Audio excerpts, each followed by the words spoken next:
It kind of takes me back to the old days. You know, I started out in the business as a heckler.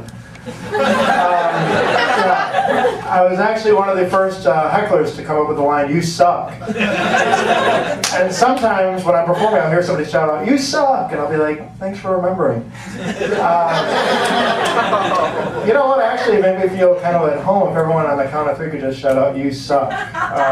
So let's do that. 1, 2, 3. You suck! What's wrong? That kind of hurt. Not good at all. I don't know why I started to do that.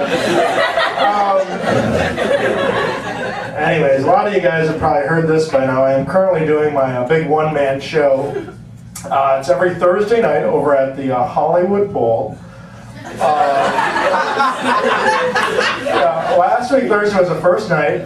13 people showed up. I lost $250,000.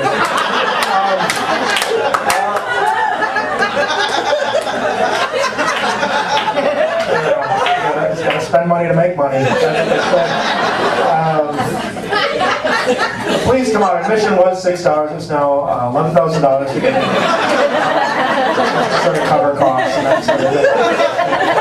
Co-signers available right there at the venue.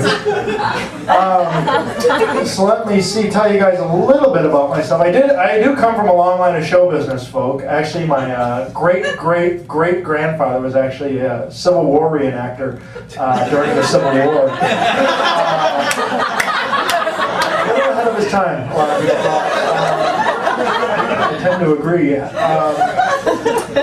But my parents, and I'm going to open that. My parents growing up were very homophobic. I'm sorry, my parents were very homophobic. They hated words that sounded the same but meant something completely different.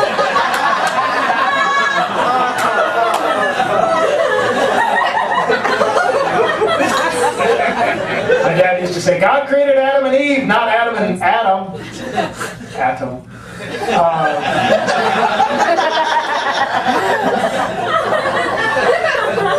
I, for one, folks, and I probably stand alone on this, I like gay people.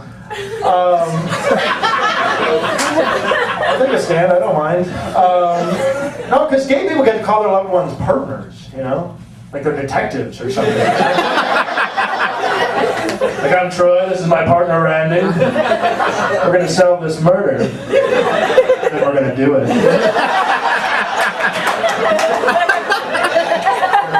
No. Just take care of that, Randy. As Eric mentioned, I am originally from Milwaukee. Currently live here in Los Angeles. Glad to be out of Milwaukee because people in Milwaukee are so fake. Right?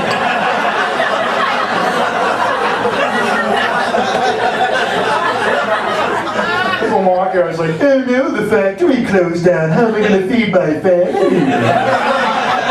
Stop thinking about yourself, alright? Get over yourself. One thing I've had to get used to is parking out here. You ever tried parking in Los Angeles? There's like 8 signs on the post, you know? It becomes like a word problem. Like no parking Monday, 7 a.m. to 7 p.m. Tuesday, street cleaning. Wednesday, a train is leaving St. Louis at 70 miles per hour. Show your work. You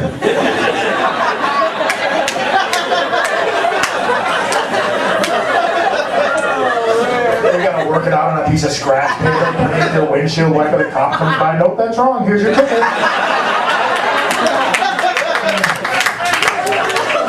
got a remainder. Yeah. The other thing worse than that is parking on a meter. You ever park at a meter and you don't have change? Right? Because nobody will just give you change, right? So you end up having to go to like a liquor store, right? They always make you buy something, so you buy like a fifth of Jack, right? Get down to that in the parking lot, you pass out, they tow your car, next thing you know, everyone's giving you change. What happens? That's how it goes down. Any homeless people here tonight? I always give the homeless people change, you know? The only problem is afterwards, they always want to shake your hand. And all the time they're shaking your hand, you're like, I'm going to have to cut off my hands. If they give you a hug, you might as well just set yourself on fire. You'll go right up in flames too, because you have that homeless juice all over you. It's flammable. And delicious. You ever go to shake somebody's hand and they don't return the favor? Right? Sitting their hands out there in no man's land. I never know what to do, right? So I'll start tickling the guy. I'll blow on his stomach. And I go right in for the interview.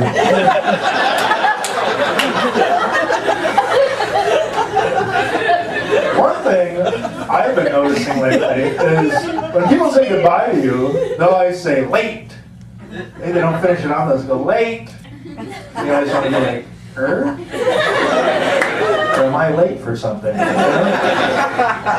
Because I still, when I say bye to people, I still say bye-bye. And you can't shorten that. You know? You're like, boom. Are you drowning? No. I think if you're going to do that, you should do that for hello, too, right? Pick up the phone. Hell! Is Hitler there? Just wondering. All right. Anyways, you guys. This is the best.